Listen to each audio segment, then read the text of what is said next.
yudlilhu fala hadiya lahu. Asyhadu an la ilaha illallah, asyhadu anna Muhammadan abduhu wa rasuluh. Allahumma shalli ala sayyidina Muhammad wa ala ali sayyidina Muhammad. Sebelumnya kenalkan, saya Iqbal Ghazali dari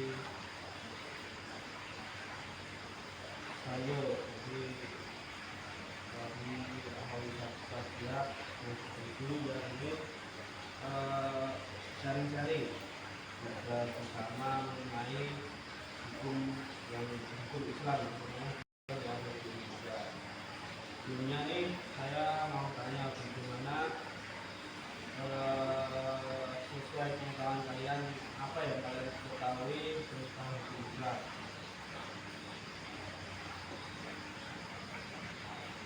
Yang tahu saya berikan sedikit yang saya tahu tentang apa itu hukum Islam. Hukum Islam adalah suatu kaidah yang berdasarkan pada firman Allah dan sunnah Rasulnya. Hukum Islam yaitu hukum yang mengatur tingkah laku yang bersifat mengikat bagi semua kelompoknya. Hukum Islam dipandang sebagai ekspresi perintah Allah Subhanahu wa Ta'ala bagi umat manusia. Dalam penerapannya, model hukum Islam merupakan sistem yang menjadi kewajiban semua kaum Islam.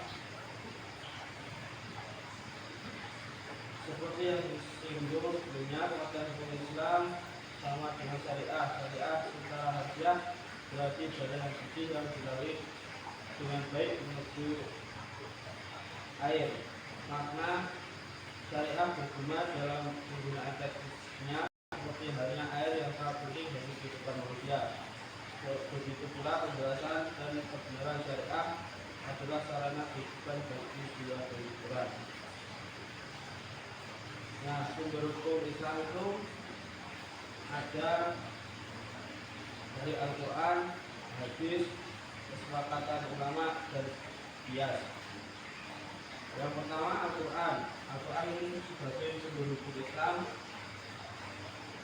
karena Al-Quran adalah firman Allah yang diturunkan kepada Nabi Muhammad SAW yang memuat kandungan-kandungan berisi perintah, larangan, anjuran, dan ketentuan hingga hikmah dan sebagainya. Yang kedua,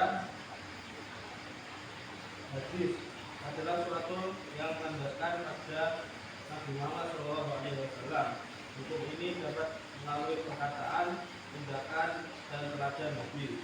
Dalam hadis terkandung aturan-aturan yang rinci, segala aturan yang masih global dalam Al-Quran. Yang ketiga, kesepakatan ulama. Sumber hukum Islam yang bisa dipertimbangkan adalah kesepakatan para ulama atau ijma. Kesepakatan ulama yang menyebabkan sebagai hukum Islam adalah terjadi di zaman sahabat Rasulullah SAW. Yang keempat adalah qiyas. Qiyas atau analogi hukum adalah alat yang ampuh untuk mendapatkan keputusan untuk masalah baru.